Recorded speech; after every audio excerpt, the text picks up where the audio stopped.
इस पीपीटी के थ्रू कुछ बातें जानी थी, राइट, जिसमें हमने देखा कि हमारा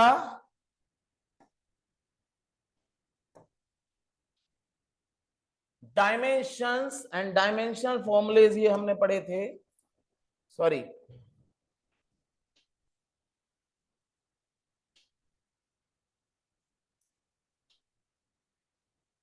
ये ओके, फिजिकल क्वांटिटीज के बारे में हमने देखा था।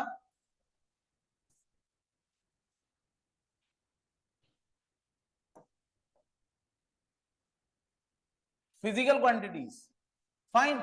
फिजिकल क्वांटिटीज क्या होती है हमारी? फंडामेंटल एंड डेराइव्ड क्वांटिटीज, इनके बारे में कल हमने जाना था। कोई दिक्कत वाली बात थी? नहीं थी। यहां पर जो बैठे हैं सब समझ में आ रहा है? ओके, ऑनलाइन एवरीबॉडी, तनिष्का हमारे साथ है ऑनलाइन, यूसुफ है, तनिष्का है, अरूप है, ओके। सो फंडामेंटल क्वांटिटीज, उसके बाद फिर हमने डेराइव्ड क्वांटिटीज देखी थी, फंडामेंटल एंड डेराइव्ड यूनिट्स देखी थी, कैरेक्टरिस्टिक्स ऑफ स्टैंडर्ड्स देखे थे कि स्टैंडर्ड्स हमारे किस तरह से होते हैं और क्या क्या इनकी कैरेक्टरिस्टिक्स होती हैं। फिर हमने सीजीएस, एफपीएस, एमकेएस, एसआई जैसे सिस्टम ऑफ यूनिट्स के बारे में जानकारी ली थी, ठीक है। तो हम इसी पीपीटी को थोड़ा सा आगे बढ़ाते हैं। तो सी फिजिकल क्वांटिटीज, मैंने आपको बताई थी फिजिकल क्वांटिटीज क्या होती हैं। फिजिकल क्वांटिटीज वो होती हैं जो कि मेजर की जाती हैं। जो फिजिकल क्वांटिटीज मेजरेबल होती हैं, they are known as the physical quantities. तो इसकी मैंने आपको बताया था कि a quantity is measurable is called physical quantity. फिर इसके बाद मैंने आपको बताया था कि फंडामेंटल क्वांटिटीज क्या होती हैं। Fundamental quantities are basically those quantities that do not depends on the other quantities. Okay, fundamental quantities are basically those quantities that do not depends on the other quantities. Come in, these are the fundamental quantities, right? Fundamental quantities के बारे में फिर हमने बाद में discuss किया कि कौन कौन सी फंडामेंटल क्वांटिटीज होती हैं। तो हमारी physical quantities which is the base and cannot be derived from any other quantities, these are the fundamental quantities। कल हमने पढ़ा था, बच्चे आते जा रहे हैं, ऑनलाइन भी हमसे एड ऑन होते जा रहे हैं, तो हम पीछे का थोड़ा सा रिकैप कर रहे हैं, ठीक है। उसके बाद फिर एग्जाम्पल्स थे फंडामेंटल क्वांटिटीज के हमारे, लेंथ, मास, टाइम। इसी तरह से टोटल 7 टाइम्स की फंडामेंटल क्वांटिटीज मैंने आपको बताई थी। क्या क्या बताई थी एक बार सब लोग बोलो?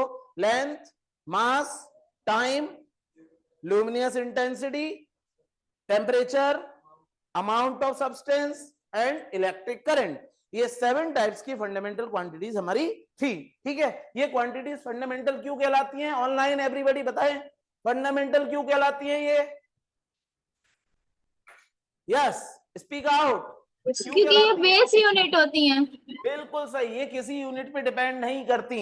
और डेराइव्ड क्वांटिटीज वो होती हैं जो डेराइव की जाती हैं इन्हीं फंडामेंटल क्वांटिटीज से। They are the derived quantities and they depends on the fundamental quantities, right.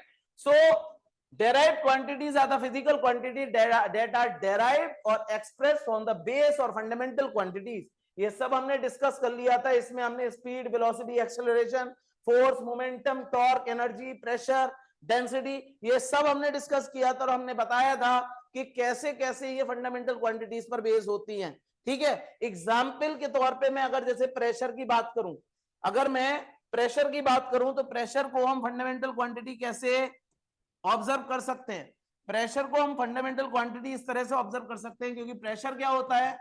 Force upon area. Pressure होता है हमारा force upon area. Is that clear? तो फोर्स क्या होता है? केजी मीटर पर सेकेंड स्क्वायर। और एरिया क्या होता है? Metre square. ओके, फोर्स होता है हमारा केजी मीटर पर सेकेंड स्क्वायर और एरिया क्या होता है हमारा? Metre square. तो मीटर स्क्वायर ने 1 मीटर को ऊपर उड़ा दिया और क्या बन गया? KG metre -1 second -2। तो ये किस किस क्वांटिटी पर बेस है? ये किस किस क्वांटिटी पर बेस हो गया?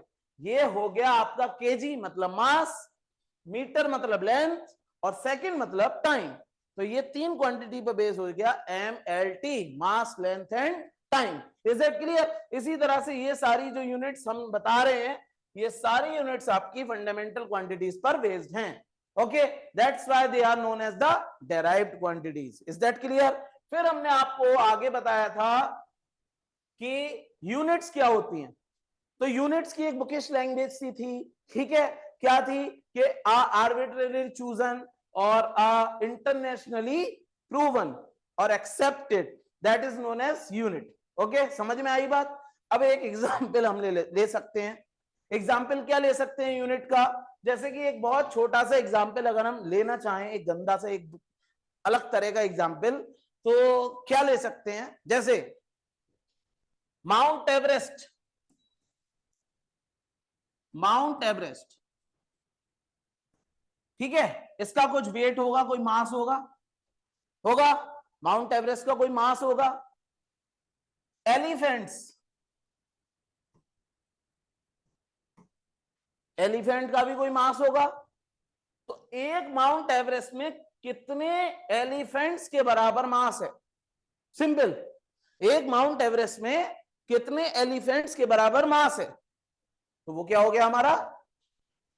अब एलिफेंट क्या हो गई हमारी? यूनिट, सही है ना? एलिफेंट क्या हो गई हमारी? यूनिट। ओके, और ये माउंट एवरेस्ट क्या हो गई हमारी? Physical quantity.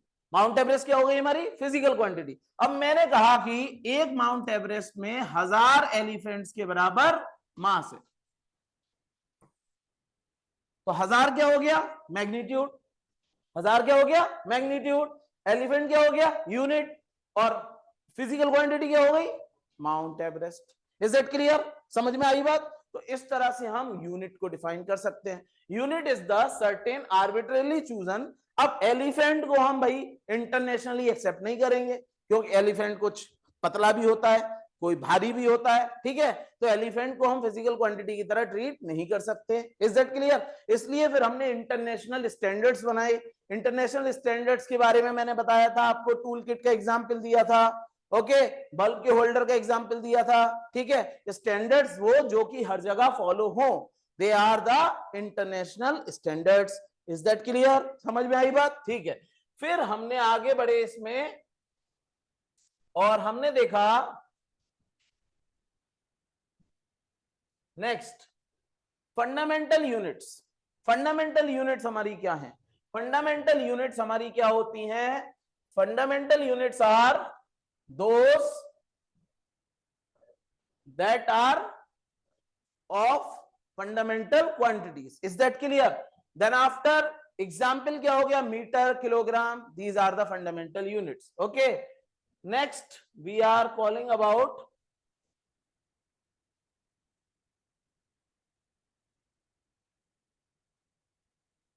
Derived quantities. Derived quantities हमारी क्या है? Derived quantities are those that the unit derived from the quantities, they are the derived quantities. और इनकी जो वैल्यूज है हमारी डेराइव्ड क्वांटिटीज की, ये मैंने बताया था, दैट इज मीटर पर second, KG per metre cube, KG metre पर सेकेंड स्क्वायर और KG metre square per second square. तो ये बताओ ये किसकी यूनिट है? मीटर पर सेकेंड किसकी यूनिट है? बिल्कुल सही। केजी पर मीटर क्यूब किसकी यूनिट है? डेंसिटी। केजी मीटर पर second square force, very good. KG metre square per second square energy, KG metre square per second square energy. Okay, तो ये सब इसकी यूनिट्स होती हैं। तो ये किस पर बेस्ड है? ये फंडामेंटल क्वांटिटीज पर बेस्ड है, इसलिए डेराइव्ड यूनिट्स कहलाती हैं।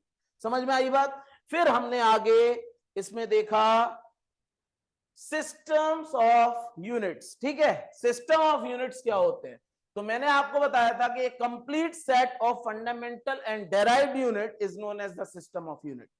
A complete set of fundamental and derived unit is known as the system of units. Is that clear? जिसमें मैंने बताया था कि different types के system of units होते हैं हमारे। For example, British Standard FPS system, फिर दूसरा हमारा international standard SI system CGS, that is जिसमें लेंथ काय में नापी जाती है? सेंटीमीटर, और मास काय में नापा जाता है? ग्राम में, और सेकंड काय में टाइम काय में नापा जाता है? सेकंड में। तो ये सीजीएस की हमें जरूरत क्यों पड़ी? सीजीएस सिस्टम की जरूरत क्यों पड़ी? एमकेएस जब हमारे पास था, इंटरनेशनल स्टैंडर्ड हमारे पास था, तो सीजीएस की हमें जरूरत क्यों पड़ गई? Any idea from online and offline both? CGS की हमें जरूरत क्यों पड़ गई जी? क्योंकि बहुत छोटी जगह पे इस्तेमाल होती है। जैसे कि फॉर एग्जांपल मैं घड़ी लूं, अपनी वॉच, वॉच के पार्ट्स एक दूसरे पे फोर्स लगा रहे हैं, क्या वो न्यूटन में फोर्स लगाते हैं? नहीं, वो छोटा डाइन में फोर्स लगाते हैं। Is that clear? उनकी जो साइज होता है छोटे छोटे पार्ट्स का, गियर्स का वगैरह का, ये सब छोटे में होता है। ठीक है, तो उसमें कहां से कौन सा सिस्टम काम आता है? सीजीएस सिस्टम काम आता है। Is that clear? That's why these are known as the CGS system of unit, और ये इस जगह पर काम आती है। आगे बढ़ते हैं। फिर characteristics of standards of unit, मैंने आपको बताया था कि स्टैंडर्ड हमारा कैसा होना चाहिए। जो स्टैंडर्ड हम सिलेक्ट करेंगे उसका क्या होना चाहिए? वो वेल डिफाइंड होना चाहिए। सही है ना? वो सुइटेबल साइज का होना चाहिए, उसको कैरी कर सके, वो ना ज्यादा बहुत ज्यादा बड़ा होना चाहिए, ना बहुत ज्यादा छोटा होना चाहिए। Is that clear? जैसे कि फॉर एग्जाम्पल अगर हमें एसी की लेंथ नापनी है, ठीक है, अब एसी की लेंथ हमें नापने के लिए किसका इस्तेमाल करना पड़ेगा?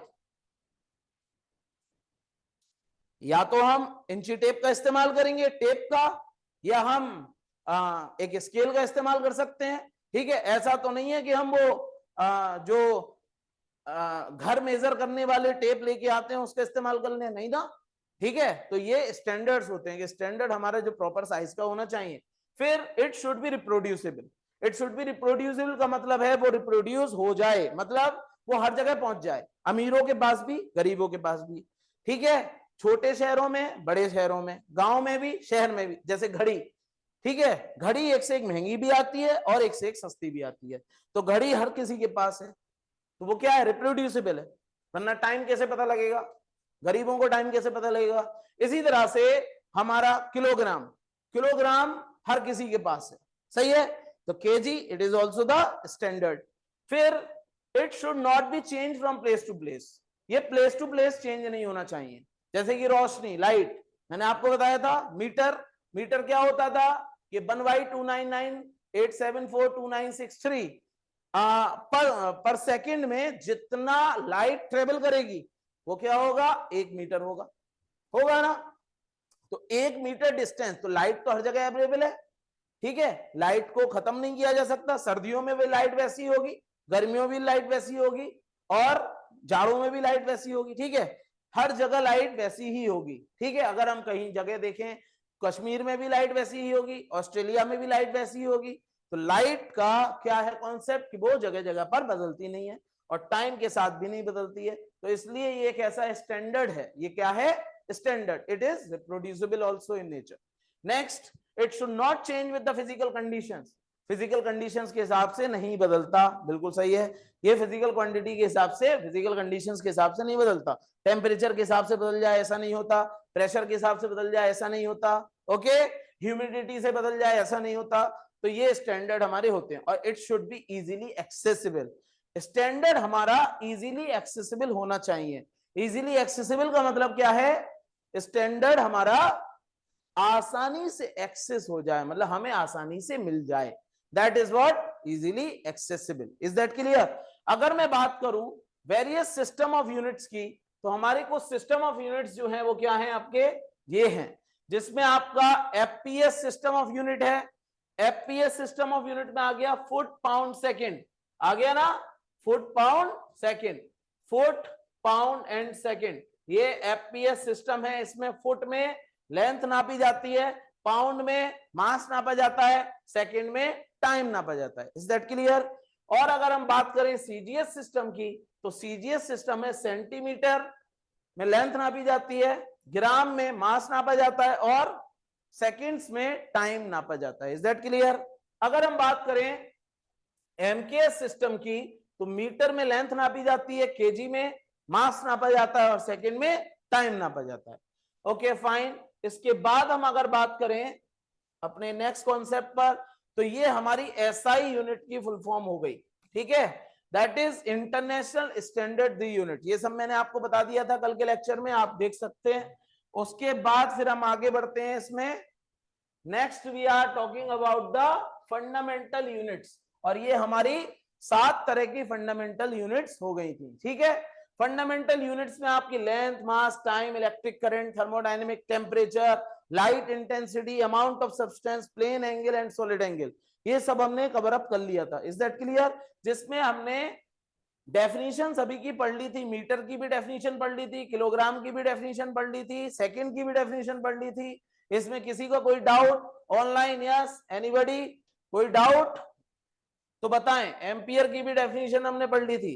ओके, फिर आपकी केल्विन की भी डेफिनेशन पढ़ ली थी हमने, उसके बाद फिर कैंडेला की भी डेफिनेशन पढ़ ली थी, और लास्ट में हमारा मोल की भी डेफिनेशन हमने पढ़ ली थी। एकदम क्लियर? कोई प्रॉब्लम यहां तक? बिल्कुल सही, समझ में आया? ओके, इसके बाद फिर हम बात करते हैं प्लेन एंगल की। ठीक है, प्लेन एंगल्स क्या होते हैं? ठीक है, प्लेन एंगल्स की हम बाद में बात करेंगे। अब हम जो है थोड़ा सा आगे बढ़ेंगे कि हम डेराइव्ड यूनिट्स को कैसे बनाते हैं। ठीक है, तो कुछ डेराइव्ड यूनिट्स की हम बात करेंगे। ठीक है, यहां तक आई होप कोई प्रॉब्लम नहीं होनी चाहिए। डेराइव्ड यूनिट्स की अगर हम बात करना चाहें तो डेराइव्ड यूनिट की हम बात कैसे करते हैं? सी, डेराइव्ड यूनिट्स,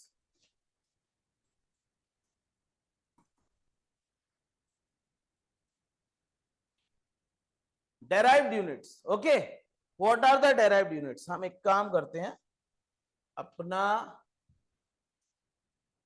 ओरिजिनल खोल लेते हैं।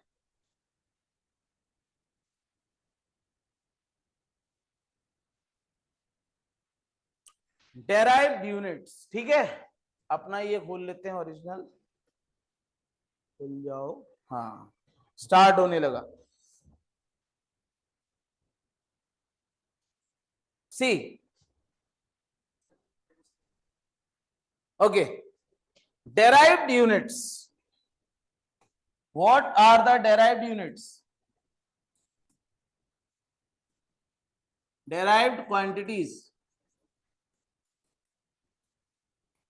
अब यहां से आप लोग लिखना शुरू कर देना। ठीक है, अरीब, यूसुफ, समझ में आ रहा है? तो डेराइव्ड क्वांटिटीज के बारे में हम बात करते हैं। तो सबसे पहले हम बात करते हैं वेलोसिटी की। किसकी? वेलोसिटी। वेलोसिटी क्या होती है? मीटर पर सेकेंड। वेलोसिटी क्या होती है? मीटर पर सेकेंड। वेलोसिटी के बाद हमारा नेक्स्ट आता है एक्सेलरेशन। एक्सेलरेशन क्या होता है? मीटर पर सेकेंड स्क्वायर। अरे यही होता है, एक्सेलरेशन क्या होता है? मीटर पर सेकेंड स्क्वायर। बहुत बढ़िया। एक्सेलरेशन के बाद हम बात करते हैं मोमेंटम। मोमेंटम क्या होता है? Mass into velocity. Mass into velocity, this is momentum. Mass into velocity. Okay, तो मोमेंटम को हम कैसे यूनिट बनाते हैं? दैट इज केजी मीटर पर second. This is what? Momentum. KG metre पर second is known as momentum. ठीक है, तो ये मोमेंटम की यूनिट हो गई। ओके, नेक्स्ट अगर हम बात करें मोमेंटम के बाद फोर्स की, तो फोर्स क्या होता है? M A, mass into acceleration. Force क्या होता है? Mass into acceleration, M A. तो मास इंटू एक्सेलरेशन की जरा बताएं क्या होगी? हाँ, मास इंटू एक्सेलरेशन की क्या होगी? हैंग हो गया, no problem. Mass into acceleration की हो जाएगी केजी मीटर पर second square. Okay, this is what? Mass into acceleration. अगर हम बात करें फोर्स के बाद प्रेशर की, तो प्रेशर क्या होता है? Force upon area. प्रेशर क्या होता है? Force upon area. ओके, बहुत बढ़िया। फोर्स हमारा हो गया प्रेशर अपॉन एरिया। तो प्रेशर की अगर हम बात करें एसआई यूनिट की, फोर्स क्या होता है? केजी मीटर पर सेकेंड स्क्वायर। और एरिया क्या होता है? Metre square. ओके, फोर्स क्या होता है? केजी मीटर पर सेकेंड स्क्वायर, और एरिया क्या होता है? Metre square. Is that clear? तो हम इसको अगर ओवरऑल देखें तो इसकी यूनिट क्या बनेगी? जल्दी बताओ। KG metre -1 second -2। KG metre -1 second -2। Arup, Yusuf, is that clear? Okay, आगे बढ़ते हैं। इसके बाद प्रेशर के बाद हम बात करें वर्क की या एनर्जी की।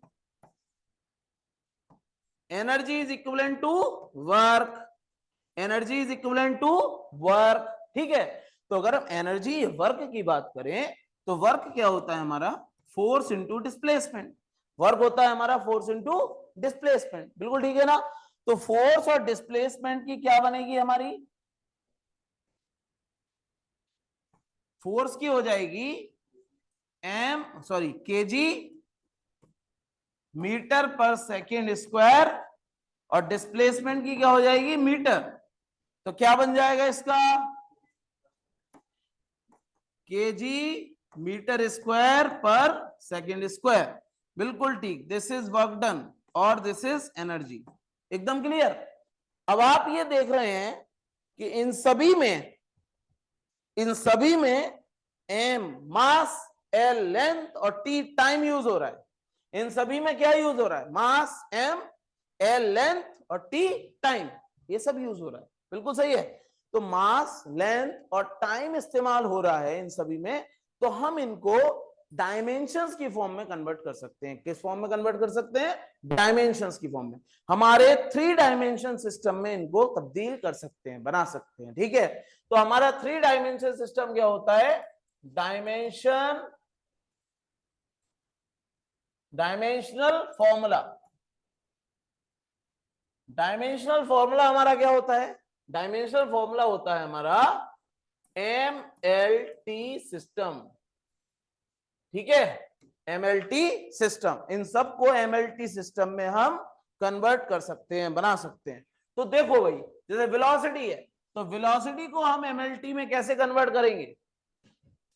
LT-1 लिख सकते हैं। वेलोसिटी क्या लिख सकते हैं? LT-1। बोलो हाँ या ना? वेलोसिटी को हम क्या लिख सकते हैं? LT-1 मीटर पर सेकेंड। तो मीटर का हो गया L, पर सेकेंड उसका हो गया T-1। Is that clear? समझ में आया? बहुत बढ़िया। अगर हम बात करें मीटर पर सेकेंड स्क्वायर, इसका क्या लिखेंगे? जल्दी बोलो। LT-2, LT-2 लिख देंगे इसका। सही है। अगर हम बात करें नेक्स्ट मोमेंटम, तो क्या हो जाएगा इसका? MLT-1 हो जाएगा ना? मोमेंटम का क्या हो जाएगा? MLT-1। This is the dimensional formula for momentum. बहुत बढ़िया, समझ में आया। इसके बाद आगे हम बात करते हैं फोर्स की। फोर्स में क्या लिखेंगे?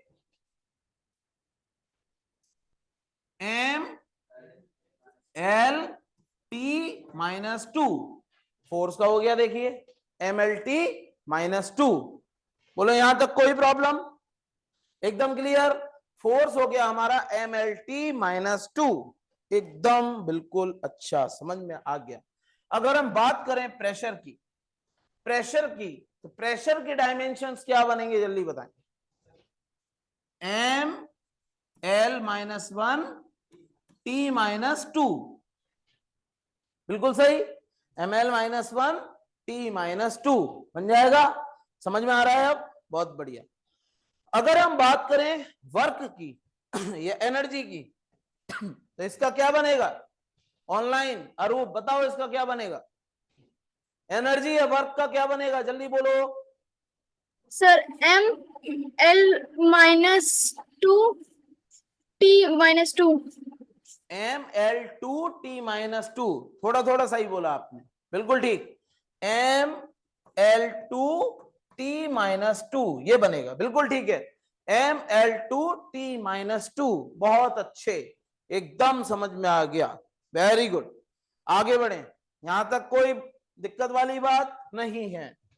अगर हम आगे बढ़े, ठीक है, लिख लिया ये सभी ने, नोट डाउन कर लिया।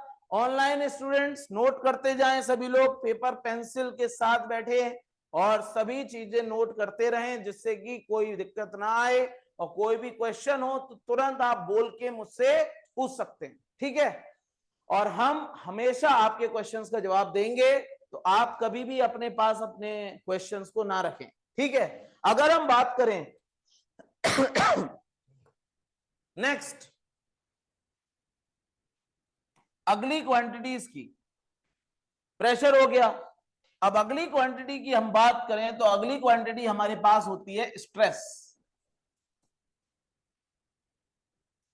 स्ट्रेस, ये स्ट्रेस क्या होता है? Anyone, what is stress? Stress क्या होता है? स्ट्रेस मतलब तनाव, है ना। अगर आपसे कोई ऐसा काम करने को कहा जाए जो आप नहीं करना चाहते, क्या होगा? स्ट्रेस हो जाएगा, हो जाएगा। सॉलिड अपनी शेप को बदलना चाहता है? नहीं, सॉलिड अपनी शेप को बदलना नहीं चाहता। अगर मैं उसकी शेप को बदलने की कोशिश करूं तो उसके अंदर क्या प्रोड्यूस होंगे? स्ट्रेस। उसके अंदर क्या प्रोड्यूस होंगे? स्ट्रेस होंगे या नहीं होंगे? मैंने इस स्टाइलस को खींचने की कोशिश करी, तो जब मैं इसको खींचने की कोशिश कर रहा हूं, ये खींचना नहीं चाह रहा, तो इसके अंदर क्या डेवलप होंगे? स्ट्रेसेस, ठीक है ना। स्ट्रेस क्या होता है? बेसिकली फोर्स पर यूनिट एरिया। अब कौन सा force?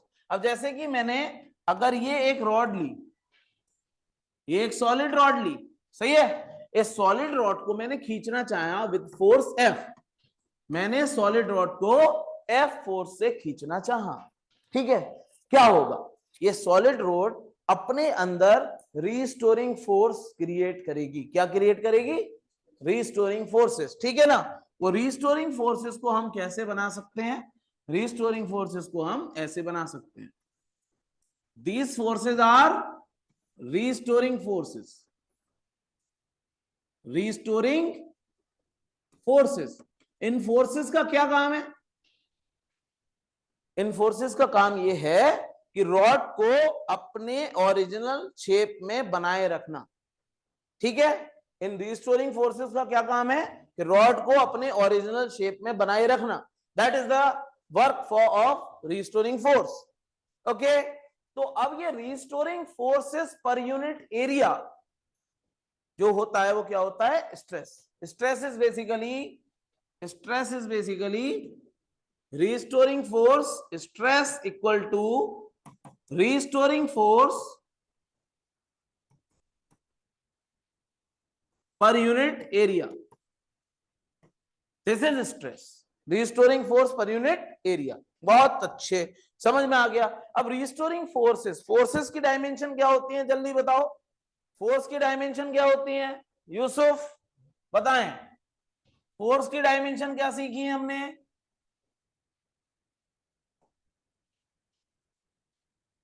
Yusuf, are you hearing me? Force की डायमेंशन हमने सीखी थी MLT-1, यही सर सीखी थी ना? MLT- बहुत बढ़िया। -2। फोर्स की डायमेंशन क्या सीखी थी हमने? MLT-2, बिल्कुल ठीक है। और एरिया की क्या डायमेंशन सीखी थी हमने? L2। एरिया की क्या डायमेंशन सीखी? L2, हाँ या ना? बिल्कुल सही। तो अब इसको सॉल्व करेंगे तो क्या आएगा? ML-1T-2, ये आ गया हमारा डायमेंशन किसका? स्ट्रेस का। स्ट्रेस का डायमेंशन हमारा क्या आ गया? ML-1T-2। This is the dimension for stress. बहुत बढ़िया, समझ में आ गया। ऑनलाइन समझ में आया? एक बार यस सर बोलो। ठीक है, तो आगे बढ़े।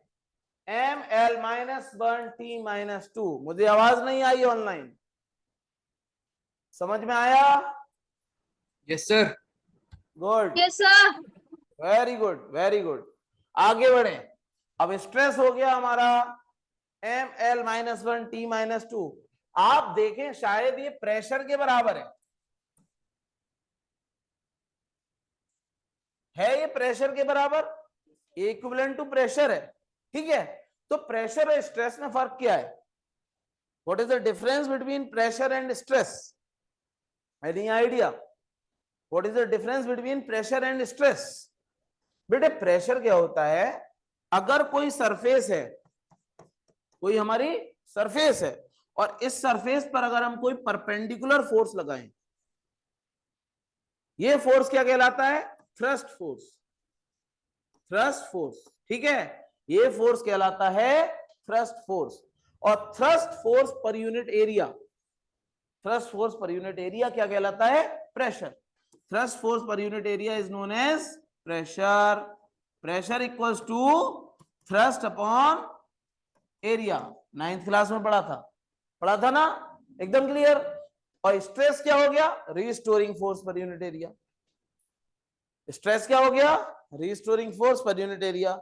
तो डायमेंशंस दोनों की सेम आएंगी, ठीक है। ये भी हमारा F अपॉन ए है और ये भी हमारा F अपॉन ए है, तो इसकी भी डायमेंशन क्या आएगी प्रेशर की? ml-1 t-2। एकदम क्लियर, कोई प्रॉब्लम यहां तक? ओके फाइन, एकदम क्लियर। आगे बढ़ा जाए एवरीबॉडी, यहां तक कोई दिक्कत? नो, ठीक है, आगे बढ़ते हैं। नेक्स्ट अगर हम बात करें स्ट्रेन,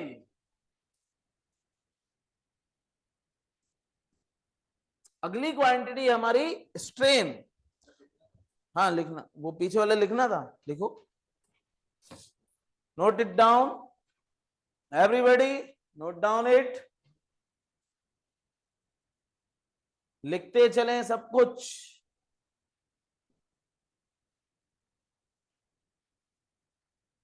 वीर तुम बड़े चलो, धीर तुम बड़े चलो, जल्दी से।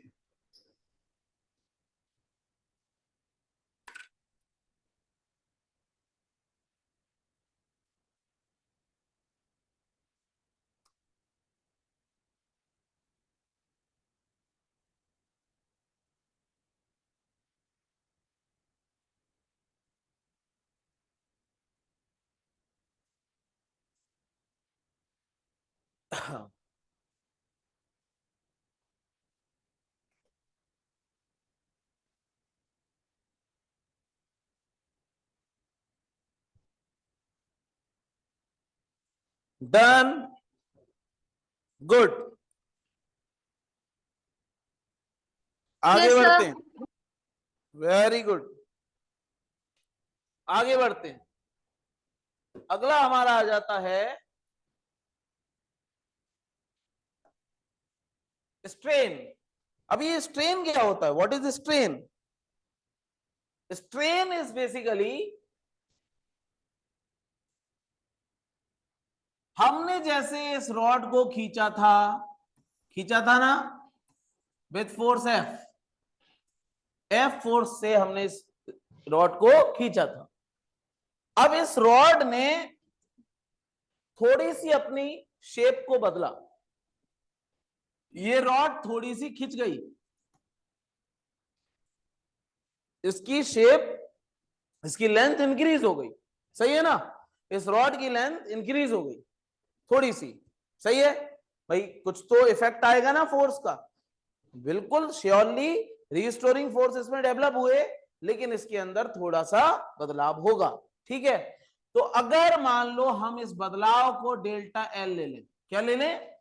डेल्टा एल, और इसको हम एल कंसीडर कर लें, ओरिजिनल लेंथ, ठीक है। ओरिजिनल लेंथ क्या हो गई? एल, और चेंज इन लेंथ क्या हो गई? Delta L. ये डेल्टा एल हमारी हो जाएगी चेंज इन लेंथ, और ये क्या हो गई हमारी? Original length. बहुत बढ़िया, ठीक है। तो स्ट्रेन हमारा क्या हो जाता है? स्ट्रेन को एप्सिलॉन से डिनोट करते हैं। काहे से डिनोट करते हैं? एप्सिलॉन से, ठीक है। इसी तरह स्ट्रेस को काहे से डिनोट करते हैं? सिग्मा से, याद रखिएगा। स्ट्रेस को कैसे डिनोट करते हैं? सिग्मा से, और स्ट्रेन को कैसे डिनोट करते हैं? एप्सिलॉन से, ठीक है। This is epsilon, EPSILON, epsilon, okay. तो स्ट्रेन क्या होता है? Change in length upon original length, change in length upon original length, ठीक है। ये क्या हो गया? स्ट्रेन। समझ में आई बात? Change in length upon original length, ये क्या हो गया हमारा स्ट्रेन। बहुत बढ़िया। तो स्ट्रेन को हम इसकी डायमेंशन क्या निकाल सकते हैं? अब चेंज इन लेंथ की डायमेंशन क्या है? एल, ओरिजिनल लेंथ की डायमेंशन क्या है? एल। तो ये कैसा होगा? Dimension less. कैसा होगा ये? Dimension less. इसमें फोर्स नहीं आएगा, सही है। इसमें स्ट्रेन में क्या आ जाता है? Change in length upon original length. Stress में फोर्स आ गया, ठीक है, तो स्ट्रेन में change in length upon original length आ जाता है, और ये हमारी क्या हो गई? Dimension less. स्ट्रेन हमारे तीन टाइप के होते हैं। स्ट्रेन हमारे तीन टाइप के होते हैं, ध्यान रखिएगा। There are 3 types of strains basically. पहला स्ट्रेन हमारा हो गया लीनियर स्ट्रेन। लीनियर स्ट्रेन, ठीक है, इसको लॉन्गिट्यूडनल स्ट्रेन भी बोला जाता है। लॉन्गिट्यूडनल स्ट्रेन, लीनियर स्ट्रेन को लॉन्गिट्यूडनल स्ट्रेन भी बोला जाता है, ठीक है। और लीनियर स्ट्रेन और लॉन्गिट्यूडनल स्ट्रेन हमारा क्या होता है? Delta L by L. Delta L by L, this is linear strain और लॉन्गिट्यूडनल स्ट्रेन, ठीक है। तो ये डायमेंशन लेस हो गया, ठीक है। दूसरा स्ट्रेन जो हमारा होता है that is lateral strain. Lateral strain, ये दूसरी तरह का स्ट्रेन है, लेटरल स्ट्रेन। लेटरल स्ट्रेन क्या होता है? Change in area upon original area. Change in area over original area. जैसे कि हम पराठा या रोटी बनाते हैं, सही है, हम फोर्स लगाते हैं, तो उसमें कौन सा स्ट्रेन होता है? लेटरल स्ट्रेन, सही है ना। लेटरल स्ट्रेन, हमने शीट पर, एक मेटल शीट पे हथौड़ा मार दिया, उसका एरिया बढ़ गया, कौन सा स्ट्रेन हुआ उसका? Lateral strain. That is change in area upon original area. और थर्ड हमारा स्ट्रेन कौन सा होता है? तीसरा स्ट्रेन हमारा होता है वॉल्यूमेट्रिक स्ट्रेन, ठीक है। तीसरी तरह का स्ट्रेन होता है volumetric strain. This is what? Delta V upon V. Delta V upon V. और ये तीनों ही डायमेंशन लेस होते हैं। तो अगर कोई आपको कंफ्यूज करने की कोशिश करे कि बताओ डायमेंशंस लेटरल स्ट्रेन की क्या होंगी, कोई नहीं होंगी। डायमेंशन लीनियर स्ट्रेन की क्या होंगी, कोई नहीं होंगी। डायमेंशन वॉल्यूमेट्रिक स्ट्रेन की क्या होंगी, कोई नहीं होंगी, सही है ना। These are the dimensions for strain. Strain की क्या डायमेंशन होती है? 0, m0, l0, t0। Online everybody समझ गए? एकदम क्लियर? Yes, sir. और स्ट्रेन, बहुत बढ़िया। आगे बढ़ते हैं। तो स्ट्रेस हमें समझ में आ गया, स्ट्रेन हमें समझ में आ गया। इसके बाद हम आगे बढ़ते हैं यंग्स मॉड्यूलस। नेक्स्ट हमारा है यंग्स मॉड्यूलस। वो सबने लिख लिया था ना? बहुत बढ़िया। Sir. अगला यंग्स मॉड्यूलस। यंग्स मॉड्यूलस क्या होता है? What is Young's modulus? इसको हम मॉड्यूलस ऑफ इलास्टिसिटी भी बोलते हैं। Modulus of elasticity, Young's modulus या फिर मॉड्यूलस ऑफ इलास्टिसिटी भी इसको बोला जाता है। ओके, अब यंग्स मॉड्यूलस या मॉड्यूलस ऑफ इलास्टिसिटी होता क्या है? What is the basics of Young's modulus और modulus of elasticity? See, modulus of elasticity या यंग्स मॉड्यूलस हमारा होता है क्या? y से इसको रिप्रेजेंट करते हैं। y is equals to stress upon strain. y is equals to stress upon strain, सही है। ये क्या बताता है हमें? ये किसी भी मटेरियल की स्ट्रेंथ बताता है, ठीक है। ये किसी भी मटेरियल की क्या बताता है? स्ट्रेंथ, ताकत, तनाव और टफनेस, ठीक है ना। So this tells us about strength of any material. ये किसी भी मटेरियल की स्ट्रेंथ बताता है, ठीक है। तो स्ट्रेस क्या हो गया? सिग्मा, और स्ट्रेन क्या हो गया? एप्सिलॉन। ये क्या बन गया? y। अब चलो इसके डायमेंशंस निकालते हैं, सही है। तो आप लोग जरा ट्राई करो, ऑनलाइन ऑफलाइन, क्या डायमेंशंस आएंगे इसकी जल्दी बताएं। What will be the dimensions for stress and strain? Please. Very good. M L minus 1 T minus 2 strain की डायमेंशनलेस, मतलब M0 L0 T0। तो यंग्स मॉडुलस की क्या डायमेंशन आ गई, जो स्ट्रेन की डायमेंशन हो गई, सही है ना, जो स्ट्रेस की डायमेंशन हो गई, that is M L minus 1 T minus 2। These are the dimensions for Young's modulus और modulus of elasticity। ठीक है, ये काई की डायमेंशंस हो गई, यंग्स मॉडुलस और मॉडुलस ऑफ इलास्टिसिटी। बहुत अच्छा, बहुत सुंदर, समझ में आ गया सभी को, ठीक है। यंग्स मॉडुलस हो गया या मॉडुलस ऑफ इलास्टिसिटी हो गया। हाँ, डिवाइड नहीं होगा, प्लस और माइनस होता है। यस, जैसे कि अगर x की पावर 3 है ऊपर और नीचे x की पावर 2 है तो माइनस हो जाता है ना, x की पावर 3 माइनस 2, सही है ना। उसी तरह से ये माइनस हो जाएगा, ये भी माइनस हो जाएगा, ये भी, तो यही रहेगा, ठीक है, डिवीजन नहीं होगा। समझ आया, आगे बढ़े। अगर हम बात करें अगली, ये लिख लिया सभी ने, ठीक है। अब तो स्ट्रेस हो गया हमारा, स्ट्रेन हो गया हमारा, यंग्स मॉडुलस हो गया। बताओ इन सब में कोई दिक्कत, इन सभी डेराइव्ड यूनिट्स में कोई प्रॉब्लम, हमने डायमेंशंस इजीली बना ली इसकी।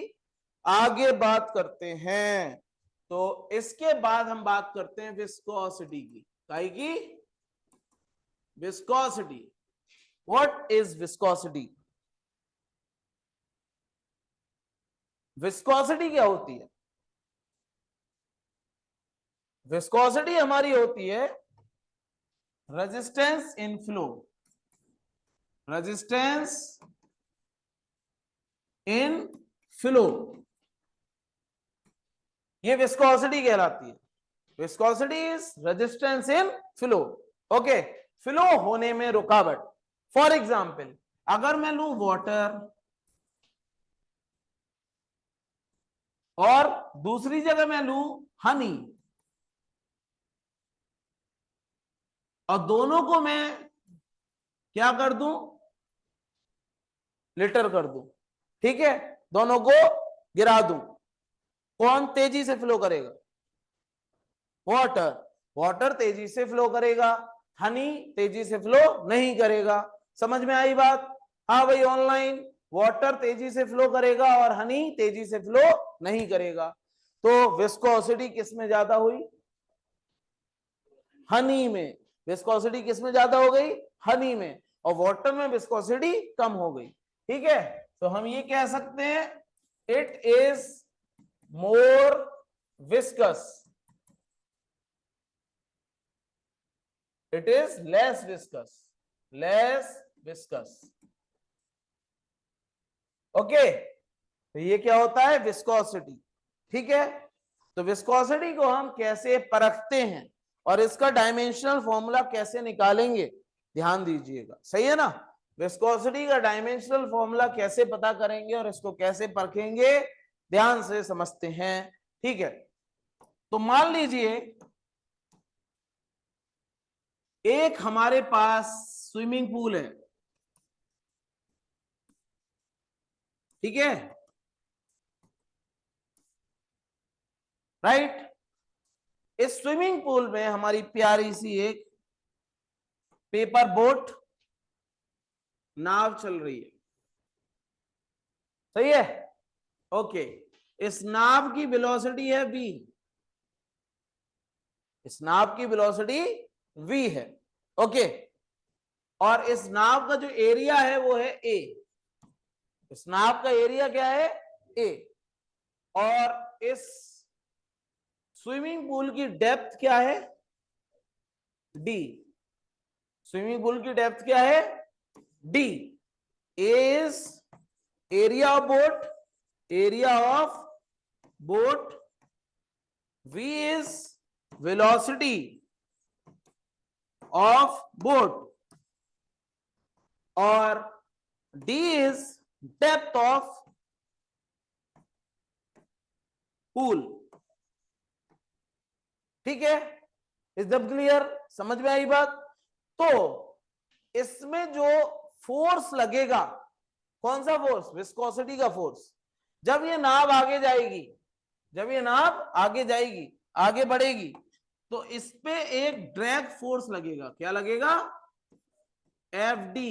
एफ डी क्या हो जाएगा? Drag force. F D is basically drag force. इस पे ड्रैग फोर्स लगने लगेगा, ठीक है। और ये ड्रैग फोर्स क्या होता है? Resistance force in the liquids और फ्लूइड्स, ठीक है। फ्लूइड्स में हमारे क्या क्या आते हैं? Liquid and gases. तो लिक्विड से या गैस की वजह से जो रेजिस्टेंट लगता है, जो फ्रिक्शन लगता है, उसको हम क्या बोलते हैं? ड्रैग फोर्स, ठीक है। तो ये हमारा ड्रैग फोर्स हो गया। It is the friction by fluids, ठीक है। ड्रैग फोर्स को क्या बोलते हैं? फ्रिक्शन बाय फ्लूइड्स, ठीक है। तो ये जो ड्रैग फोर्स होता है हमारा, ये जो ड्रैग फोर्स होता है हमारा, ये ड्रैग फोर्स डायरेक्टली प्रोपोर्शनल होता है किसके? वेलोसिटी के। अगर नाव तेज चलाएंगे तो ड्रैग फोर्स ज्यादा लगेगा, नाव स्लो चलाएंगे ड्रैग फोर्स कम लगेगा। बोलो, समझ में आया? नाव अगर तेज चलाएंगे तो ड्रैग फोर्स ज्यादा लगेगा, नाव अगर स्लो चलाएंगे तो ड्रैग फोर्स कम लगेगा, ठीक है। अनम, समझ में आया? अबुल हादी, एवरीबॉडी से yes sir, all of you. तो drag force, Yes, sir. Very good, very good, okay. तो ये हम जो डिस्कस कर रहे हैं, अभी आप लेट हैं, कोई बात नहीं, मैं आपको बता दूं कि हम जो डिस्कशन कर रहे हैं यहां पर, वो विस्कोसिटी का डिस्कशन कर रहे हैं। और विस्कोसिटी क्या होती है? विस्कोसिटी होती है रेजिस्टेंस इन फ्लो, मतलब फ्लो होने में रुकावट। विस्कोसिटी क्या होती है? रेजिस्टेंस इन फ्लो, मतलब फ्लो होने में रुकावट। तो जैसे कि कोई भी फ्लूइड है वो फ्लो करता है, लिक्विड या गैस ये फ्लो करते हैं, तो फ्लो होने में जो रुकावट होती है उसको हम विस्कोसिटी बोलते हैं। जैसे कि वाटर है हमारा और हनी है, अगर मैं वाटर को लिटर करूं और हनी को लिटर करूं, तो कौन ज्यादा तेजी से फ्लो करेगा? Obviously water. हनी जो है वो देर से फैलेगा, देर से फ्लो करेगा, और पानी तेजी से फ्लो कर जाएगा। तो इसका मतलब क्या है? वाटर जो है वो लेस विस्कस है और हनी जो है वो ज्यादा विस्कस है। एकदम क्लियर? विस्कोसिटी किसकी ज्यादा है? हनी की। और विस्कोसिटी कम किसकी है? वाटर की। तो अगर मैं विस्कोसिटी फाइंड आउट करना चाहूं तो मैंने क्या किया? एक स्विमिंग पूल लिया। This is what? Swimming pool. Swimming pool. और इस स्विमिंग पूल में मैंने क्या कर दिया? पानी भरा, और एक ऊपर ये पेपर बोट मैंने चला दी, पेपर बोट, ठीक है। तो इस पेपर बोट अगर b वेलोसिटी से आगे जाएगी, और इस पेपर बोट का एरिया अगर a है, और इस पूल की डेप्थ अगर d है, मतलब वेलोसिटी क्या ले ली हमने? Velocity of the boat. a क्या हो गया हमारा? Area of the boat. d क्या हो गई हमारी? Depth of the pool. d क्या हो गई हमारी? Depth of the pool. तो इस पर एक फ्रिक्शन फोर्स एक्ट होगा, इस नाव पर एक फ्रिक्शन फोर्स एक्ट होगा। वो फ्रिक्शन फोर्स क्या होगा? Drag force. किसी भी फ्लूइड में जो फ्रिक्शन लगता है उसको हम स्पेशल नाम से जानते हैं, उस स्पेशल नाम को क्या बोलते हैं? ड्रैग फोर्स, ठीक है। तो ड्रैग फोर्स हमारा जनरेट होगा इसमें। ड्रैग फोर्स क्या हो जाएगा? एफ डी, ठीक है। अब इस ड्रैग फोर्स को हमें फाइंड करना है। तो ड्रैग फोर्स डायरेक्टली प्रोपोर्शनल होता है किसके? वेलोसिटी के। मतलब अगर नाव तेज चलेगी तो ड्रैग फोर्स ज्यादा लगेगा कम लगेगा? ज्यादा लगेगा। तेज बोलो, क्या लगेगा? ज्यादा, बिल्कुल सही।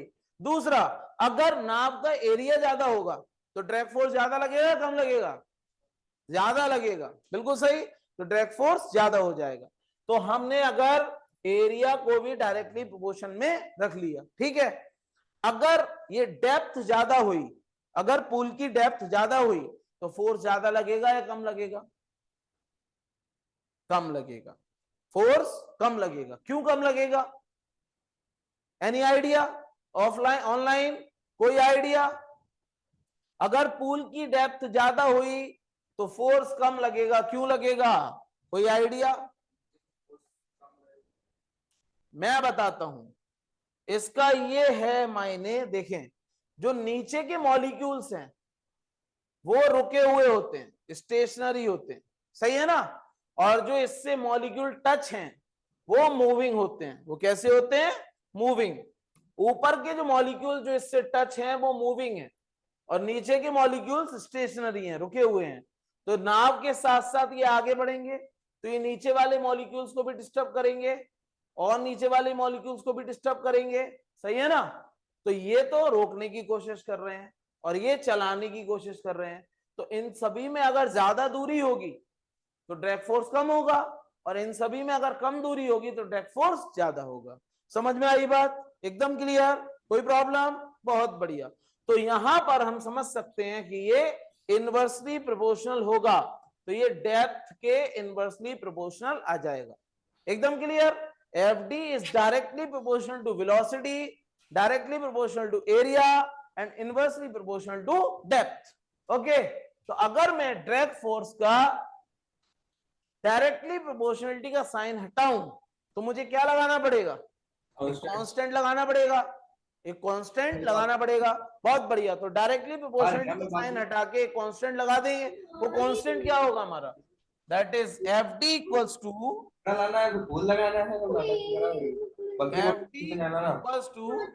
ईटा VA ओवर D। और ये जो ईटा होता है ये क्या होता है हमारा? Coefficient of viscosity. यार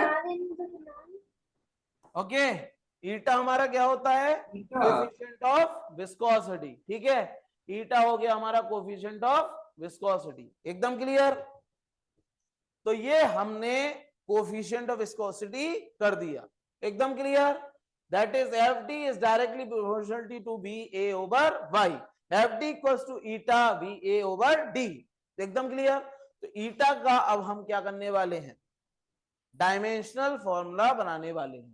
तो ईटा का डायमेंशनल फॉर्मूला हमारा क्या आएगा बताएं? सॉल्व करें सब लोग, ऑनलाइन ऑफलाइन सॉल्व करें और जल्दी बताएं ईटा का डायमेंशनल फॉर्मूला क्या होगा? Yes everyone, what will be the dimensional formula for eta? Hurry up. Eta किसके बराबर हो जाएगा? FD into D over VA। Okay, FD into D over VA। FD का डायमेंशन क्या होगा फोर्स का? MLT minus 2। D का डायमेंशन क्या होगा डेप्थ का? L। V वेलोसिटी का डायमेंशन क्या होगा? LT minus 1। और एरिया का डायमेंशन क्या होगा? L2। क्या ये होगा? अरे नहीं आया, आ गया? समझ में आ गई बात? ऑनलाइन आ गया? से yes all of you. Online आवाज नहीं आई? Yes sir. बहुत बढ़िया। तो L2 से ये 2L कैंसिल हो जाएंगे, ठीक है? एक L नीचे बचा, ML माइनस 1 T माइनस 1। ये क्या आ जाएगा हमारा? Coefficient of viscosity. ML minus 1 T minus 1 coefficient of viscosity हमारा आ गया। ठीक है, तो कोफिशिएंट ऑफ विस्कोसिटी का जो डायमेंशन फॉर्मूला होता है क्या होता है? Eta is equal to ML minus 1 T minus 1। Okay, समझ में आई बात? कोई प्रॉब्लम? एकदम क्लियर? डायमेंशन फॉर्मूला इस तरह से निकाल सकते हैं। ठीक है, एक बार में इसको फिर से रिकैप कर दूं। ये हो गया, सबने लिख लिया इसको? एकदम क्लियर? तो मैंने क्या बताया कि FD डायरेक्टली प्रोपोर्शनल होता है वेलोसिटी एरिया अपॉन डेप्थ के। बिल्कुल सही है ना? FD डायरेक्टली प्रोपोर्शनल होता है वेलोसिटी एरिया अपॉन डेप्थ के। डायरेक्टली प्रोपोर्शनलिटी का साइन हटाया तो हमने कांस्टेंट लगाया ईटा VA ओवर D। और ये ईटा क्या होता है? ये होता है कोफिशिएंट ऑफ विस्कोसिटी। क्या होता है ये? Coefficient of viscosity. और कोफिशिएंट ऑफ विस्कोसिटी का हमें डायमेंशनल फॉर्मूला निकालना है। तो ईटा किसके बराबर हो जाएगा, F D over V A, इसके बराबर हो जाएगा। तो ईटा की जो डायमेंशन बनेगी क्या बनेगी, फोर्स की डायमेंशन होती है M L T minus two, D की डायमेंशन एल, वी की dimension L T minus one, और एरिया की डायमेंशन एल टू।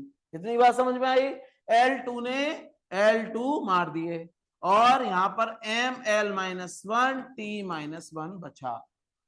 ठीक है, ये डायमेंशनल फॉर्मूला हो गया किसका, कोफिशिएंट ऑफ विस्कोसिटी का। बोलो याद रहेगा, एकदम क्लियर, कोई प्रॉब्लम, कोई शक वाली बात, बहुत बढ़िया। ऑनलाइन बच्चों समझ आया, ठीक है। अब हम इस कोफिशिएंट ऑफ विस्कोसिटी को एक तरह से और निकाल सकते हैं, हम इस कोफिशिएंट ऑफ विस्कोसिटी को एक तरह से और फाइंड आउट कर सकते हैं। कैसे, देखें, ध्यान दें, एक बॉल है, गोल्फ की बॉल, हम गोल्फ खेल रहे हैं, ठीक है, तो एक बॉल है गोल्फ की बॉल, गोल्फ की बॉल अगर आपकी हवा में उड़ रही है, ठीक है, गोल्फ की बॉल अगर हवा में उड़ रही है तो एयर उसको रोकने की कोशिश करेगी, करेगी या नहीं करेगी, बिल्कुल करेगी। तो अगर मान लो ये हमारी गोल्फ की बॉल है, दिस इज बॉल, ओके, ये ऐसे जा रही है विद वेलोसिटी v, तो जो हवा है वो हवा इसको रोकने की कोशिश करेगी, एयर लगेगी, तो इसके पीछे क्या लगेगा, ड्रैग फोर्स, क्या लगेगा, drag force, that is F D, drag force लगेगा, दिस इज व्हाट, एयर।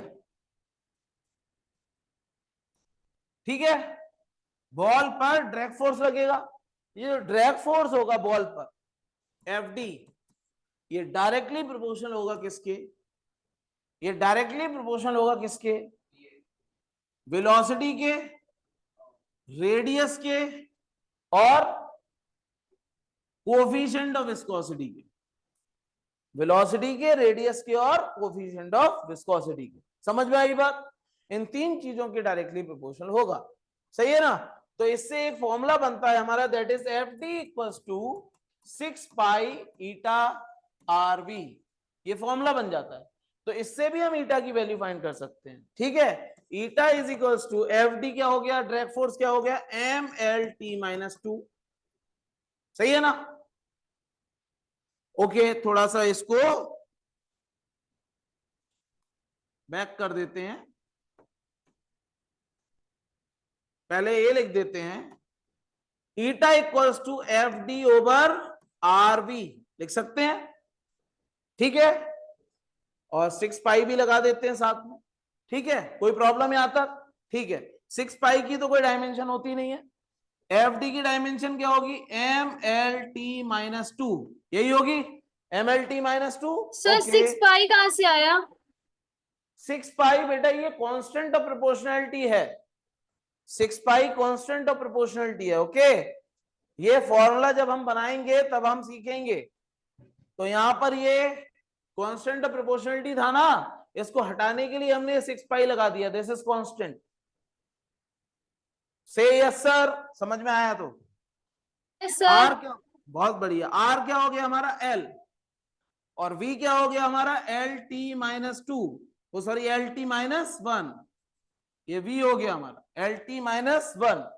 तो इससे भी हमारी डायमेंशन वही बनी जो पहले बनी थी, that is M L minus one T minus one, क्या यही आई। तो कैसे भी हम निकाल सकते हैं डायमेंशंस, ठीक है, कोफिशिएंट ऑफ विस्कोसिटी की डायमेंशंस हम किसी तरह से निकाल सकते हैं।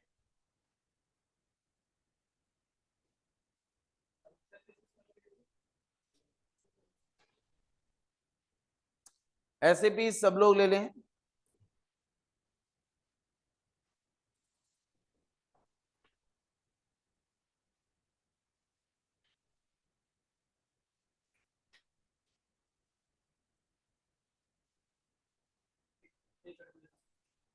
हाँ अब आ रही है,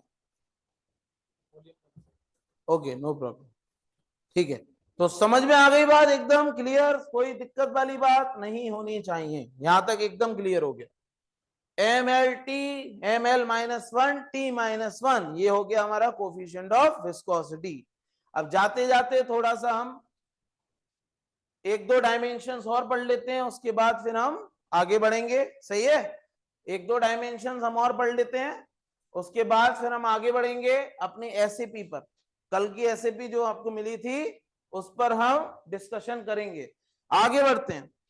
नेक्स्ट हमारा आता है सरफेस टेंशन। क्या आता है? Surface tension.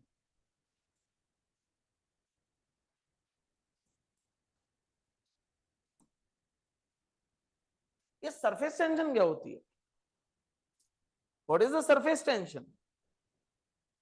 कोई भी फ्लूइड, कोई भी लिक्विड या गैस, कोई भी फ्लूइड अपने ऊपर एक लेयर फॉर्म कर लेता है। ये जैसे आपका फ्लूइड है, लिक्विड है, तो यहां पर एक लेयर फॉर्म हो जाती है, एक इमेजिनरी लेयर, सही है ना। ये किस वजह से होती है? कोहेसिव फोर्सेस की वजह से होती है। किस वजह से होती है? ये कोहेसिव फोर्सेस की वजह से, ठीक है। ये कोहेसिव फोर्सेस की वजह से एक छोटी सी, एक पतली सी लेयर फॉर्म कर लेता है। और ये लेयर क्या काम करती है? ये लेयर काम ये करती है कि कोई भी अगर बाहर की चीज इस पर आएगी तो ये इसको रोकने की कोशिश करती है, सही है। जैसे मैंने एक पिन इस पर रख दी, तो ये क्या करती है? ये इस तरह की शेप फॉर्म कर लेती है और ये इसको अंदर आने से रोकती है। एकदम क्लियर। ऑल पिन नीचे वेट लगाएगी डब्लू, सही है। तो ये क्या करेगी? ये ऐसे और ऐसे टेंशन फोर्स लगाएगी। That is what? Surface tension. क्या लगाएगी? Surface tension. समझ में आई बात? तो ये सरफेस टेंशन क्या काम करती है? ये बाहर वाले पार्टिकल्स को फ्लूइड के अंदर आने से रोकती है। एकदम क्लियर, समझ में आई बात? सरफेस टेंशन की वजह से बारिश बूंदों में होती है, क्योंकि सरफेस टेंशन क्या करती है? अपना एरिया मिनिमाइज करने की कोशिश करती है, सही है। एरिया कम से कम करने की कोशिश करती है, ठीक है। एकदम क्लियर। तो सरफेस टेंशन को हम आगे और डिटेल में पढ़ेंगे बाद में। तो सरफेस टेंशन क्या होता है? सरफेस टेंशन का फॉर्मूला होता है फोर्स अपॉन लेंथ, फोर्स पर यूनिट लेंथ।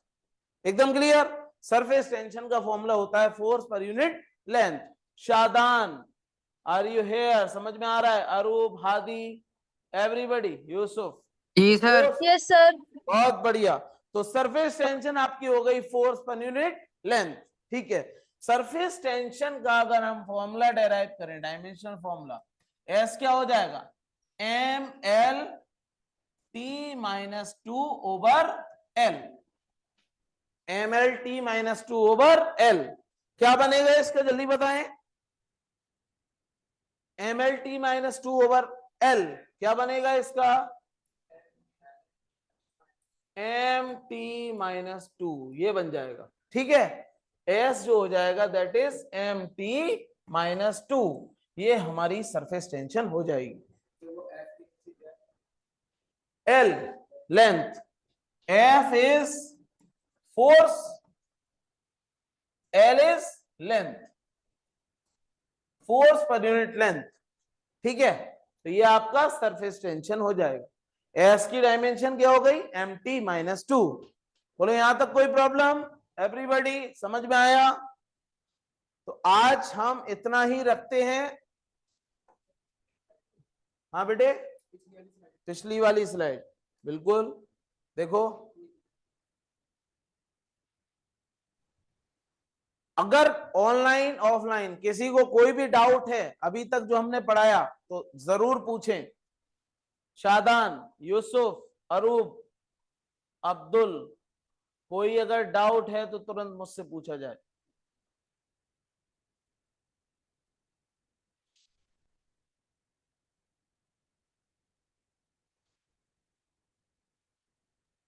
सर हाँ जी। चैप्टर 1 चल रहा है ना? Yes, this is chapter 1। Okay sir.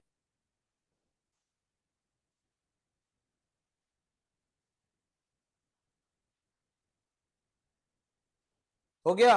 Okay, तो हम ये आपका अपलोड कर देते हैं।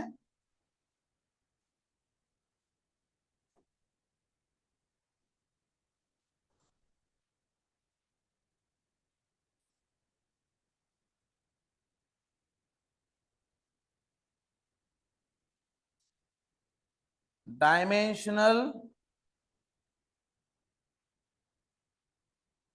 फॉर्मूला।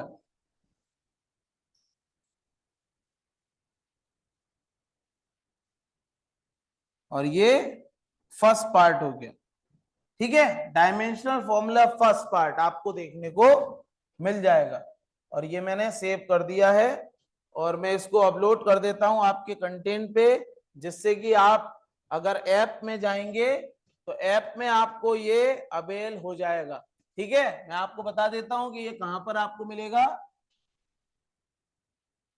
जब आप ऐप खोलेंगे, ऐप में आप जुनून बैच में जाएंगे, जुनून जेईई में आप जाएंगे, ठीक है। यहां पर मैं एक सेक्शन बना देता हूं आपका कंटेंट में, यस कंटेंट में मैं आपका एक सेक्शन बना देता हूं, ठीक है। और इसमें लिख देता हूं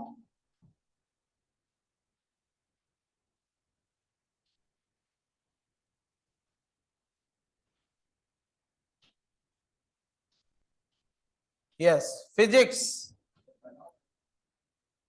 कहां बना हुआ है? नहीं, फिजिक्स का नहीं बना हुआ है।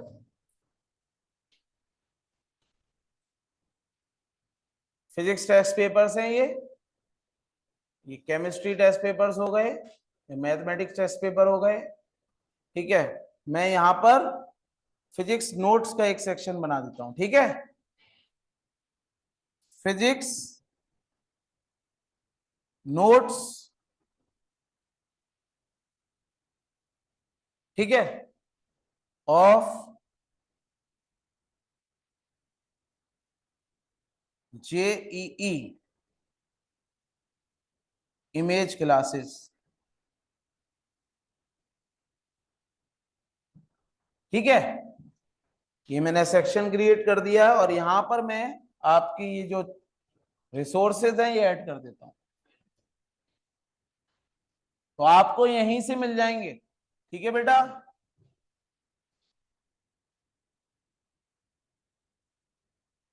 ये कल मैंने अपलोड किया था, ये आज की जो पीपीटी थी वो आपको मिल गई। एक मिनट एक मिनट, ठीक है, नहीं हुआ add, wait.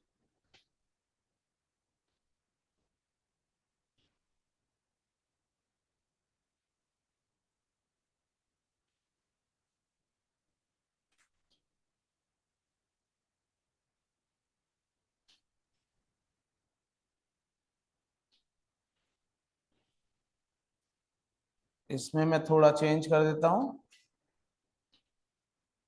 Bye Jatin sir.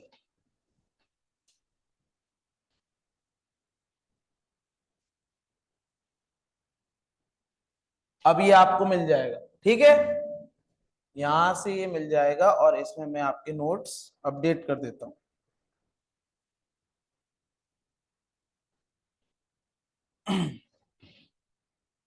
तो आप यहां से इसको फाइंड आउट कर सकते हैं।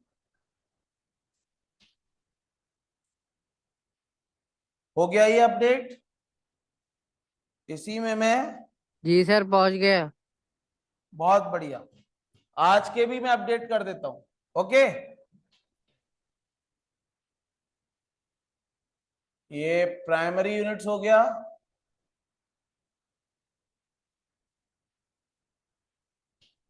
और यूनिट्स एंड मेजरमेंट का भी ऐड कर देता हूं। आज जो हमने डायमेंशन फॉर्मूले पढ़े थे वो भी आपको यहां पर दिखने लग जाएंगे, ठीक है। अब हम जाते हैं अपनी एसएपीज पर। कल जो आपको एसएपी दी गई है इसमें आ गई है, ठीक है। वो एसएपी एक्चुअली क्या है, एक दिन डिले हो गई, नो प्रॉब्लम। तो ये कल वाली एसएपी आपकी खुल गई, ठीक है।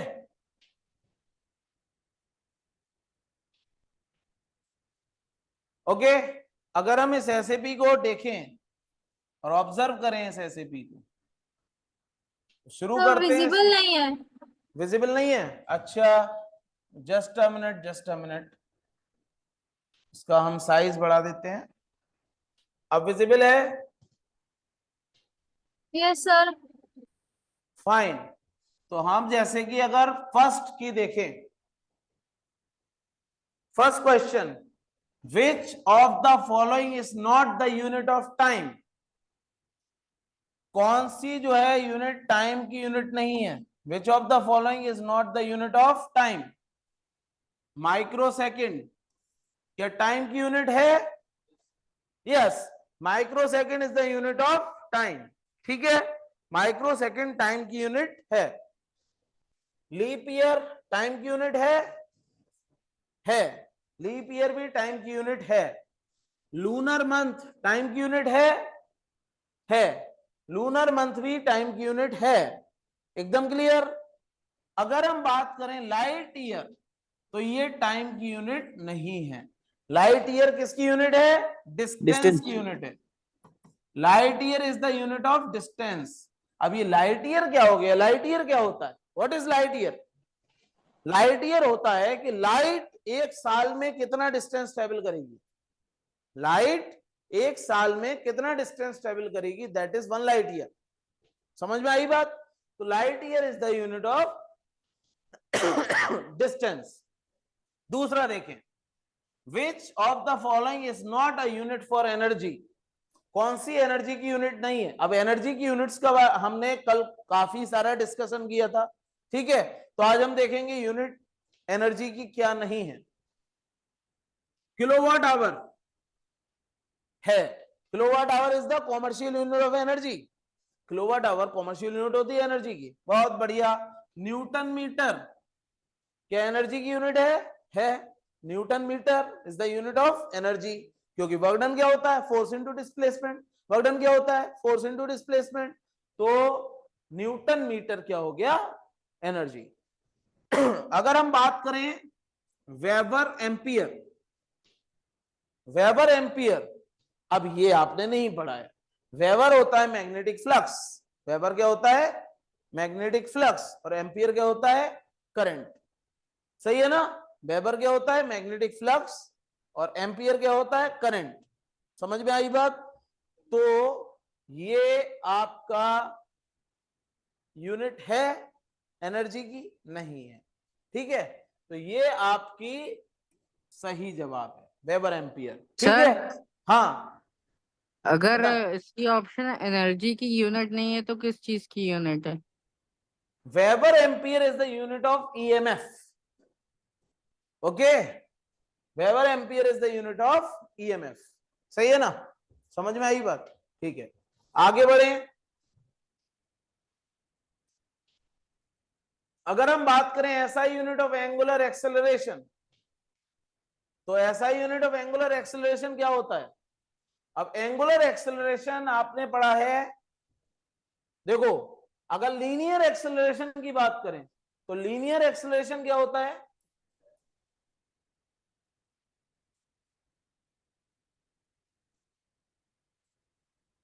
लीनियर एक्सेलरेशन होता है मीटर पर सेकंड स्क्वायर। लीनियर एक्सेलरेशन क्या होता है? मीटर पर second square.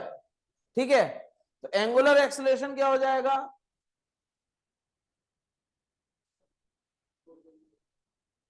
Alpha is equals to angular displacement upon second square, that is radian per second square. ठीक है, अभी ये ध्यान में रखना, आगे मैं पढ़ाऊंगा इसके बारे में, आगे इसके बारे में और डिटेल में समझाऊंगा कि एंगुलर एक्सेलरेशन क्या होता है, जब एंगुलर टर्म समझाएंगे तो इसकी जो यूनिट बनेगी वो क्या बनेगी? Radian per second square. ठीक है, radian per second square is the angular acceleration. Surface tension आज हमने सीखा, तो जल्दी बताओ सरफेस टेंशन की यूनिट क्या होती है फटाफट से। What is the unit of surface tension?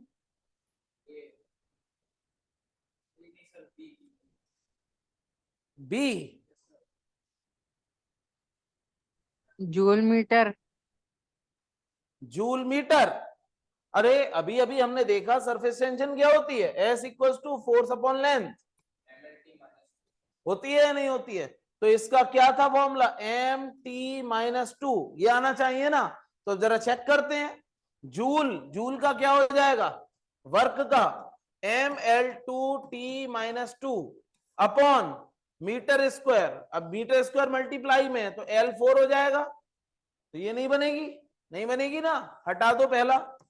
दूसरा M-2 तो मतलब L2 नीचे आ जाएगा, तो ये क्या बन जाएगा, MT-2 ये बनेगा ना, MT-2। तो सेकंड वाला आई होप सही हो गया या नहीं हो गया?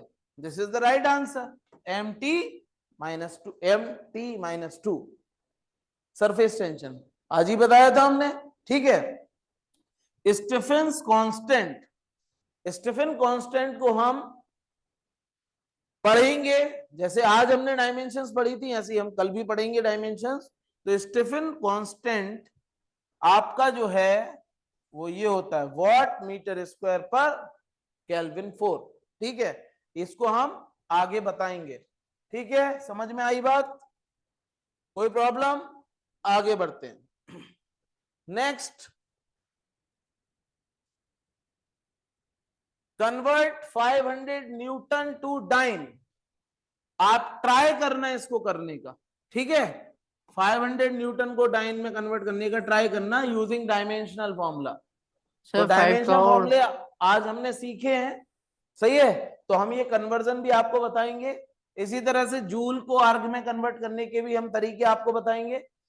ठीक है, अब जैसे कैपिटल जी की वैल्यू सीजीएस सिस्टम में कन्वर्ट करना है, ठीक है, तो ये भी हम आपको कल की क्लास में बताएंगे। Convert pascal into CGS unit, pascal को सीजीएस यूनिट में कन्वर्ट करना है। ठीक है, ये भी हम आपको कल बताएंगे।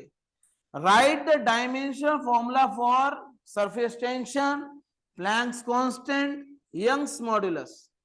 तो देखो मैंने आपको सरफेस टेंशन की डायमेंशन बता दी, MT-2 होता है। यंग्स मॉड्यूलस की डायमेंशन बता दी, ML-1T-2 होता है। ठीक है, और प्लैंक्स कांस्टेंट की रह गई, तो ये हम कल डिस्कस करेंगे। ठीक है, define standards of units. Standards of unit मैंने आपको बता चुका हूं। स्टैंडर्ड्स ऑफ यूनिट क्या होते हैं, जो इजीली अवेलेबल हो, रिप्रोड्यूसिबल हो, ठीक है, जो हर जगह एक्सेसिबल हो, जो बहुत ज्यादा ना बड़े हो ना छोटे हो। ठीक है, ये सब क्या स्टैंडर्ड्स ऑफ यूनिट्स होते हैं। प्राइमरी एंड सेकेंडरी यूनिट्स क्या होती हैं, बता चुका हूं। Primary units are the fundamental units and secondary units are the derived units. ठीक है, तो ये सब आपके फंडामेंटल यूनिट हो गई। अगर इस एसएपी में अभी भी कोई डाउट है तो पूछ सकते हैं। लूनर मंथ क्या होता है? लूनर मंथ वो होता है जिसमें फरवरी 29 डेज की होती है। सही है, एकदम क्लियर। 29 डेज का एक लूनर मंथ होता है ना। आपके जैसे कि हम बात करें इस्लामिक कैलेंडर की, मुहर्रम पहला मंथ होता है, तो वो क्या हो गया, लूनर मंथ हो गया, है ना। अगर हम हिंदी के लूनर मंथ की बात करें, हिंदू कैलेंडर की, तो सावन भादौ ये सब क्या हो गए, लूनर मंथ हो गए। सही है ना, एकदम क्लियर। 29 डेज के जो होते हैं that is lunar month. Okay, एकदम क्लियर। तो ये टाइम की यूनिट होती है। तो यहां तक कोई मुझे नहीं लगता दिक्कत है आपको, और अगर फिर भी कोई दिक्कत है तो कल मुझसे आप पूछ सकते हैं। ठीक है, और यहाँ पर हम इस लेक्चर को एंड करते हैं। Okay all of you, I hope सभी को समझ में आया। एक बार सभी लोग बोल दो यस सर। 5 दिन के लिए आप लाइव ज्वाइन कर सकते हैं, और बैच को अगर ज्वाइन करना तो बैच को ज्वाइन करने के लिए आप डायरेक्ट हमसे जुड़ सकते हैं, क्योंकि 5 दिन पहले अगर कोई ज्वाइन कर रहा है थ्रू दिस डेमो चलते चलते तब तक ज्वाइन कर ले वो, तो उसको हम ऑलरेडी 5000 रुपीज का डिस्काउंट, है ना, वन टाइम पेमेंट करने पे ऑफलाइन मोड में अगर ज्वाइन करता है तो, और 3000 रुपीज का डिस्काउंट अगर वो ऑनलाइन मोड में ज्वाइन करता है तो। ठीक है, ह्यूमैनिटीज का बैच हो, कॉमर्स का बैच हो, नीट हो या जेई हो, फीस वैसे बहुत कम रखा है हम लोगों ने। इसकी फीस मात्र नीट और जेई की 45,000 है, और इसकी 25,000 है ना। ह्यूमैनिटीज और कॉमर्स की ऑनलाइन की फीस 13,000 है ना, 13,000 रुपए है। और यहाँ पे भी ऑनलाइन की फीस 13,000 रुपीज है नीट और जेई का। साथ साथ कंप्लीट फीचर हमने कल रिवील किया था कि क्या क्या खास चीजें हम देने वाले हैं। ये बताना जरूरी था कि हम लोग जो डेमो बैच दे रहे थे चैनल पे, स्पेसिफिक चैनल हमारा बनाया है नीट और जेई के लिए, जिसका लिंक हमने ऑलरेडी डिस्क्रिप्शन में आपको दे रखा है। बाकी हर अपने सोर्सेज पे हमने इसको शेयर कर रखा है, आप वहां पर जाकर के हमारे चैनल को सब्सक्राइब कर सकते हैं, specially for NEET JEE and humanities and commerce. ठीक है, आज से क्लासेस शुरू है, 5 दिन का फ्री डेमो है, 5 दिन का फ्री डेमो, 1 दिन लो, 2 दिन, 3 दिन, 4 दिन, इनफैक्ट हम संडे का टेस्ट जो नीट जेई पैटर्न पे हम ले रहे हैं वो भी हम आपको फ्री में दे रहे हैं। फ्री एक्सेस लेने के लिए आपको हमारे ऐप पे आना पड़ेगा और ऐप में जुड़ने के लिए आपको इस नंबर पे कांटेक्ट करना पड़ेगा ना, इस नंबर पे कांटेक्ट करके आप हमारे ऐप में जुड़ करके और आप डायरेक्ट 1-to-1 अपने टीचर से डाउट पूछ सकते हैं, और एसएपीज जो हम देंगे उसका आप लाइव वर्जन ले सकते हैं, उसका फायदा उठा सकते हैं।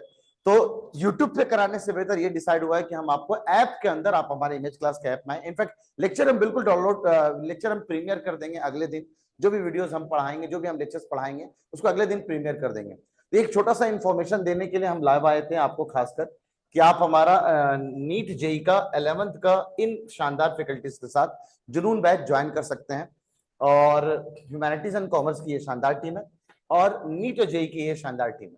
ठीक है बच्चों, मिलते हैं जल्दी, शाम में 4 बजे से बैचेस हैं, तो आप जल्द से जल्द ज्वाइन कर लें, डेमो है 5 दिन का। ठीक है, बाय बाय, अल्लाह हाफिज।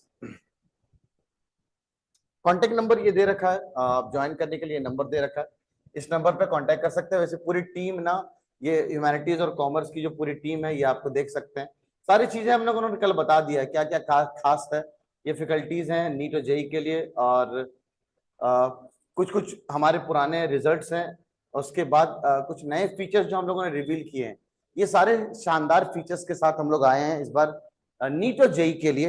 ये शानदार फीचर है, कुछ शानदार फीचर है, और ये यूनिक फीचर है जो अलग चीज है हमारे लिए, है ना। तो मल्टी स्टेज मॉनिटरिंग के साथ ये क्लास की टाइमिंग थी जिससे आपको डेमो बैच करना है, ये मॉड्यूल और बैग वगैरह हम लोग देने वाले हैं, और ये फीस है जिसके बारे में मैं अभी बता रहा था आपको, जिसपे मैंने ऑलरेडी 5000 रुपीज का डिस्काउंट दे दिया है। जब तक डेमो चल रहा है तब तक आप ज्वाइन कर लें अगर, तो 5000 रुपीज का डिस्काउंट है ये, अब -5000 सिर्फ 40,000 रुपीज में, जिसमें जीएसटी ऑलरेडी इंक्लूडेड रहेगा, मॉड्यूल इंक्लूडेड रहेगा। ठीक है, सेम 3000 रुपीज का डिस्काउंट है यहाँ पे भी 3000 रुपए का डिस्काउंट है। ठीक है, और इसकी फीस अब 10,000 रुपए हो जाएगी कंप्लीट फीस, जिसमें 3000 रुपए का जो मॉड्यूल है वो भी हम उनको सेंड करेंगे उनके पोस्टल एड्रेस पे, ऑनलाइन वाले बच्चों, और ऑफलाइन वाले को तो मॉड्यूल मिलेगा ही। अब इस बैच की फीस मात्र 20,000 रुपीज है। टिल आप 5 दिन का मौका है, आप डेमो लेते रहे और बैच को ज्वाइन करते रहे, और बैच ज्वाइन करने के लिए सेंटर्स हैं, हमारे सेंटर्स पे आके भी बैच का डिटेल ऑफलाइन मोड में हमसे पढ़ सकते हैं। ठीक है, चलिए, अल्लाह हाफिज।